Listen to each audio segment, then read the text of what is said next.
ओम शांति। 10 जून 1977 की अव्यक्त मुरली। हेडिंग है मंत्र और यंत्र के निरंतर प्रयोग से अंतर समाप्त। बाप से मिली सर्व विधियों तथा सर्व शक्तियों को विश्व कल्याण की सेवा में समर्पित करने वाले बच्चों प्रति बाबा बोले, बाप दादा सर्व बच्चों की वर्तमान स्थिति और अंतिम स्थिति दोनों को देखते हुए कहां कहां वर्तमान और अंतिम स्थिति में अंतर दिखाई देता और कहां कहां महान अंतर दिखाई देता। महान अंतर क्यों रह जाता? लक्ष्य भी सभी का एक ही सर्वश्रेष्ठ बनने का है और पद प्राप्त कराने वाला भी एक है। समय का वरदान और वरदाता का वरदान भी सभी को मिला हुआ है। पुरुषार्थ का मार्ग भी एक है, ले जाने वाला भी एक है। फिर भी इतना अंतर क्यों हो जाता? कारण क्या होता है? उस कारण को देख रहे थे। वर्तमान समय प्रमाण मुख्य कारण क्या देखे? एक तो जो पहले पहले महामंत्र मन मना भाव का व हम सो देवता का बाप दादा द्वारा मिला, उस मंत्र को सदा स्मृति में नहीं रखते हो। भक्ति मार्ग में भी मंत्र को कभी नहीं भूलते। मंत्र भूलना अर्थात गुरु से किनारे होना, यह डर रहता है। लेकिन बच्चे बनने के बाद क्या कर लिया? भक्तों माफिक डर तो निकल गया और ही पुरुषार्थ में अधिकारी समझने का एडवांटेज ले बाप के दिए हुए मंत्र को व श्रीमत को पूर्ण रीति से प्रैक्टिकल में नहीं लाते। एक तो मंत्र को भूल जाते, दूसरा मायाजीत बनने के जो अनेक प्रकार के यंत्र देते हैं, उन यंत्रों को समय पर कार्य में नहीं लाते।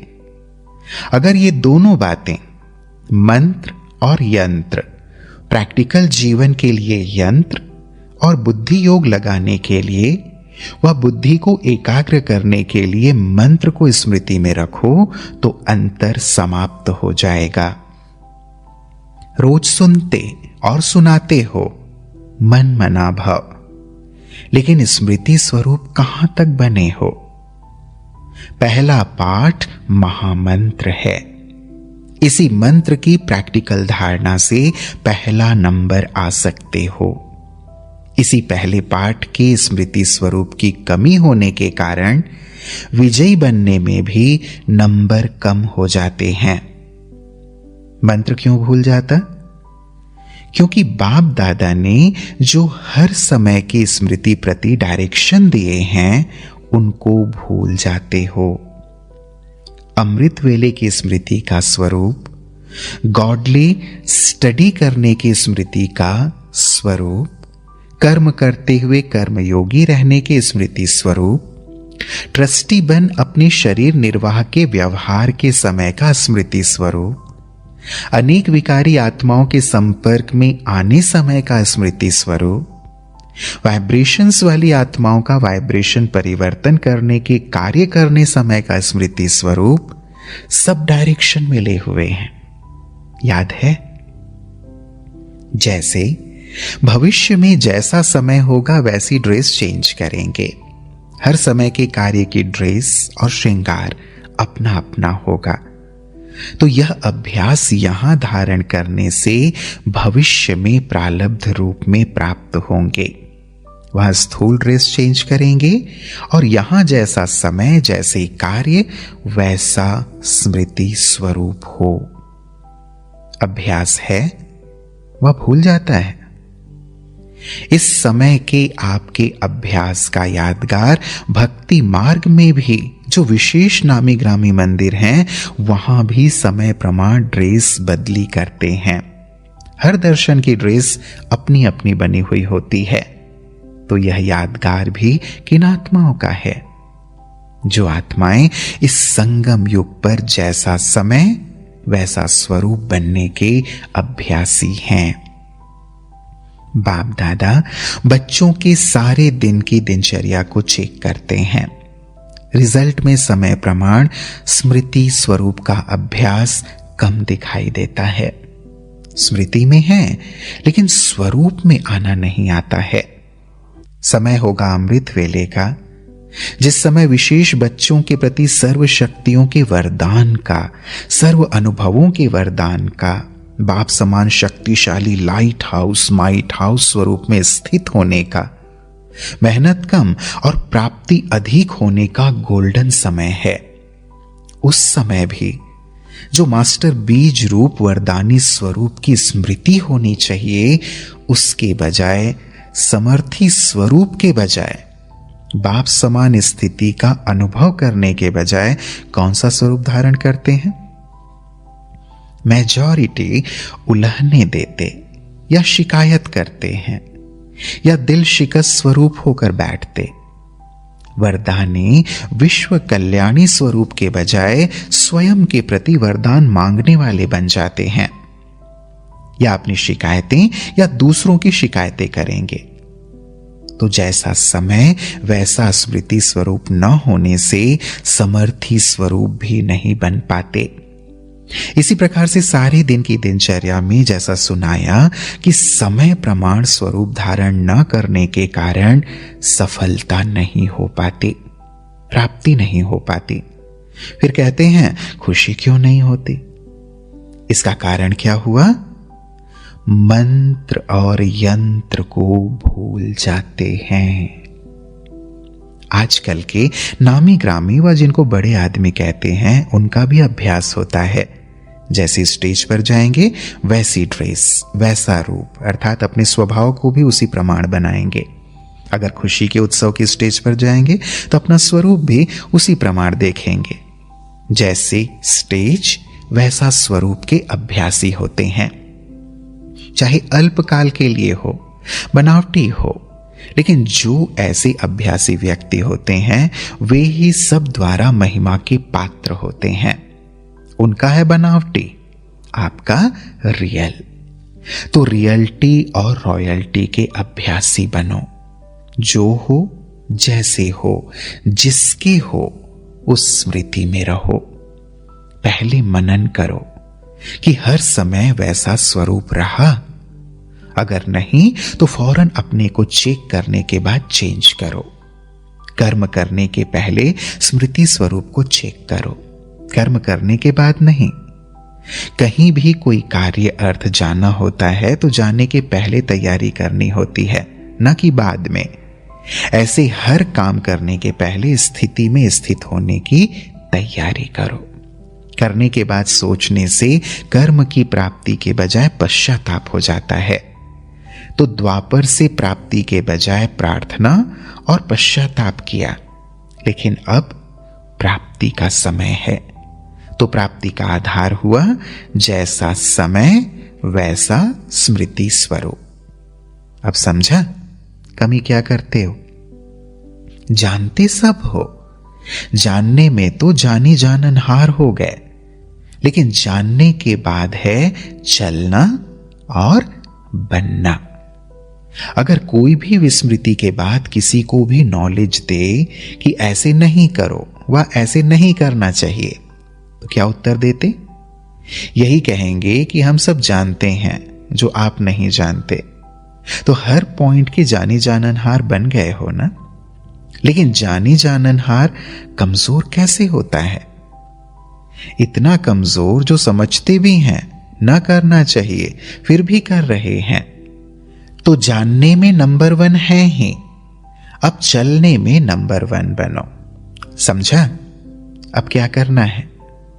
सुनना और स्वरूप बनना। हर एक सप्ताह समय के प्रमाण स्मृति स्वरूप बनने की प्रैक्टिस करना, प्रैक्टिकल अनुभूति करना। अच्छा, सदा बाप की याद में रहते हुए हर कार्य करते हो? बाप की याद सहज है या मुश्किल है? अगर सहज बात है तो निरंतर याद रहनी चाहिए। सहज काम निरंतर और स्वतः होता रहेगा। तो निरंतर बाप की याद रहती है। याद निरंतर रहना उसका साधन बहुत सहज है। क्यों?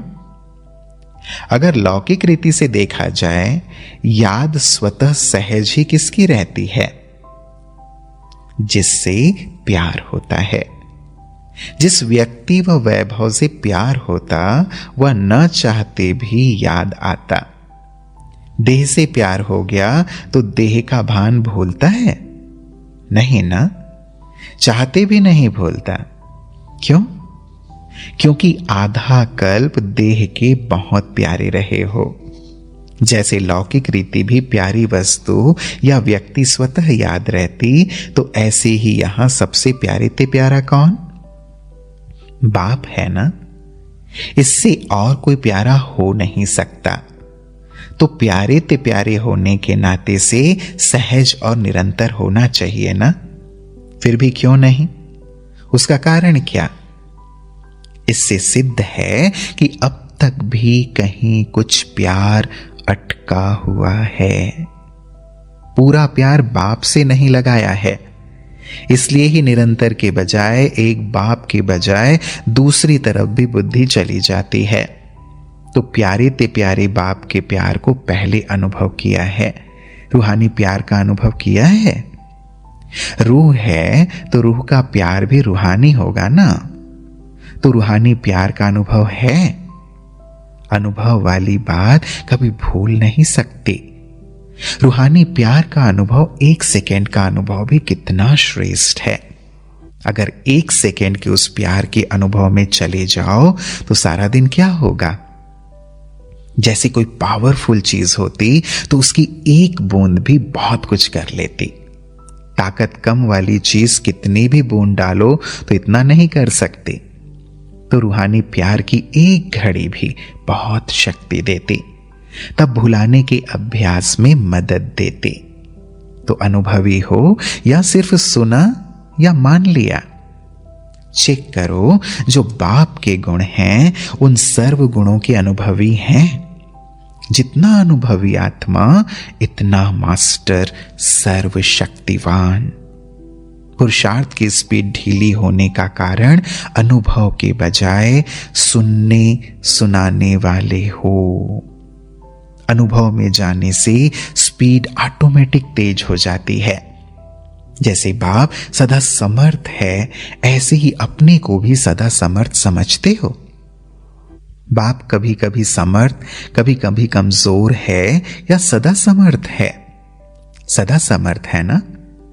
ऐसा समर्थ है तो सब समर्थी का दान बाप से लेते हैं। बाप समर्थी स्वरूप अर्थात समर्थी का भी दाता है। तो बच्चों को क्या बनना है? समर्थी लेने वाले या देने वाले? बाप आते ही सर्व अधिकारी बना देते। जब आने से ही सब दे देते तो मांगने की क्या आवश्यकता? बिन मांगे मिल जाए तो मांगने की जरूरत ही क्या? मांगने से खुशी नहीं होती। जिनमें ज्ञान नहीं वे मांगते हैं। शक्ति दो, मदद दो। मदद मिलने का रास्ता हिम्मत। हिम्मते बच्चे, मददे बाप। मांगने से मदद देने वाला बाप नहीं। हिम्मत रखो तो मदद लाख गुना मिलेगी। एक करना और लाख पाना, इस हिसाब को तो जानते हो ना। तो हिम्मत कभी नहीं छोड़नी चाहिए। हिम्मत को छोड़ा अर्थात प्रॉपर्टी को छोड़ा।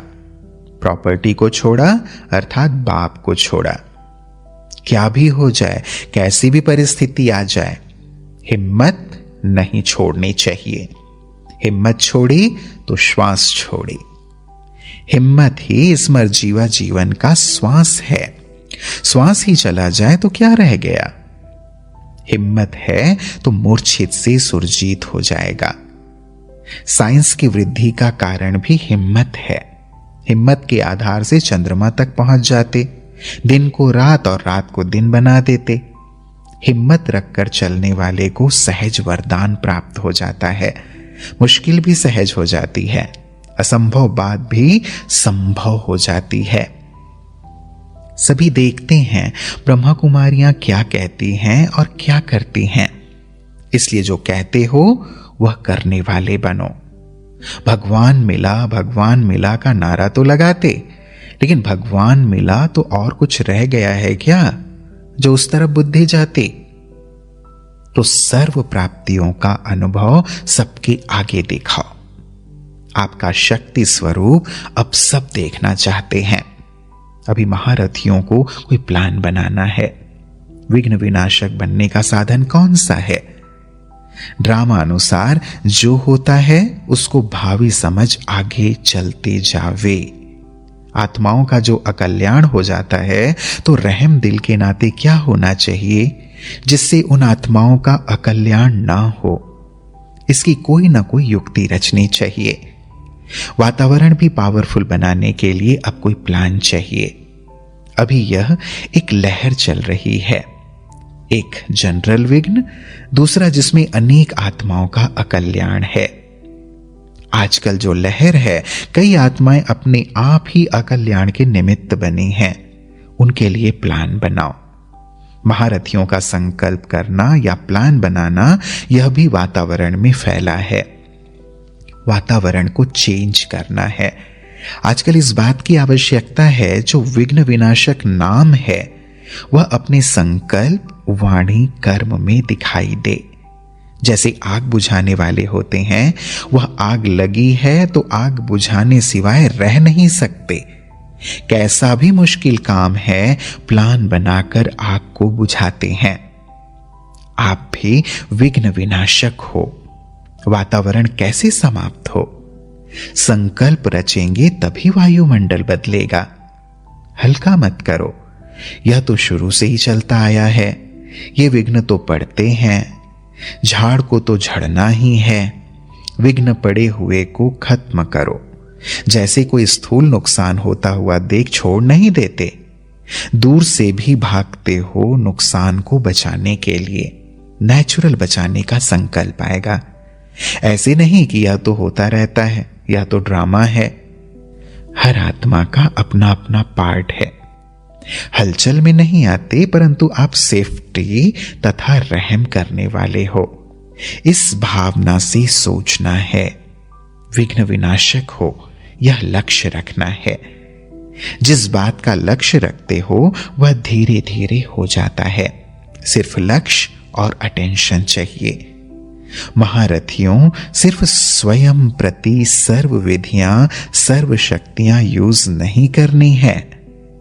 अभी यह सोच चलता है व नहीं चलना चाहिए। इनसे किनारा नहीं करना है। किनारा करेंगे तो इंडिविजुअल राजा बनेंगे, विश्व महाराजन नहीं। विश्व कल्याण की भावना रखने से विश्व महाराजन बनेंगे। अच्छा, ओम शांति।